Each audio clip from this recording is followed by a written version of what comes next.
Mirpur test জেতার পর সিলেটেও দাপুটে performance ধরে রাখল বাংলাদেশ দল। ২ ম্যাচ সিরিজের দ্বিতীয় ও শেষ টেস্টে পাকিস্তানকে ৭৮ রানের বড় ব্যবধানে হারিয়ে হোয়াইট ওয়াশ করল টাইগাররা। তাতেই হয়েছে ইতিহাস।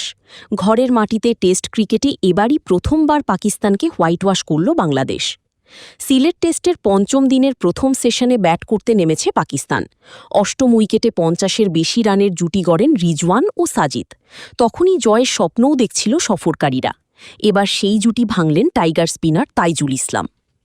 ৪৩৭ রানের জবাবে ব্যাট করতে নেমে চতুর্থ দিন শেষে ৭ উইকেটে ৩১৭ রান করেছিল পাকিস্তান। শেষ দিনে জয়ের জন্য বাংলাদেশের দরকার ছিল মাত্র ৩ উইকেট। অন্যদিকে জয়ের জন্য পাকিস্তানের প্রয়োজন ছিল ১২০ রান। পঞ্চম দিনের শুরুতে ব্যাট করতে নামেন আগের দিনের ২ অপরাজিত ব্যাটার মোহাম্মদ রিজওয়ান ও সাজিদ খান। দিনের শুরুতেই এই জুটি ভাঙার সুযোগ এসেছিল। নাহিদ রানার করা বলে স্লিপে ক্যাচও তুলে দিয়েছিলেন রিজওয়ান, কিন্তু হাতের ক্যাচ মিস করেন মেহেদী হাসান মিরাজ। এই সুযোগ মিস করার পর বাংলাদেশিদের ভোগাতে থাকেন রিজওয়ান ও সাজিদ খান। এই ২ ব্যাটারের কল্যাণে জয়ের স্বপ্নও দেখতে থাকে পাকিস্তানিরা, কিন্তু সেই জুটি ভাঙেন তাইজুল ইসলাম। সাজিদ খানকে আউট করার মাধ্যমে নিজের ফাইফার পূর্ণ করেন এই বাঁহাতি স্পিনার।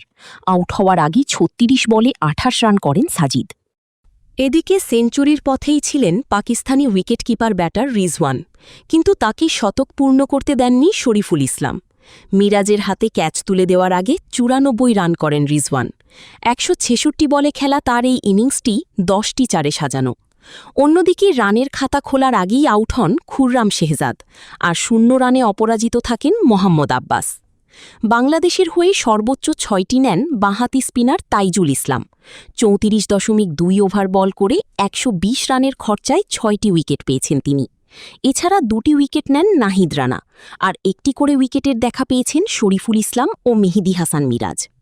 সিলেট টেস্টের শুরুতে ব্যাট করতে নেমে লিটন দাসের সেঞ্চুরিতে নিজেদের প্রথম ইনিংসে ২৭৮ রান করেছিল বাংলাদেশ। জবাবে ২৩২ রানে থামে পাকিস্তান, ফলে ৪৬ রানে লিড পায় স্বাগতিকরা। দ্বিতীয় ইনিংসে বাংলাদেশ ৩৯০ রান করলে টার্গেট দাঁড়ায় ৪৩৭ রানে, কিন্তু পাকিস্তান অল আউট হয়েছে ৩৫৮ রানেই।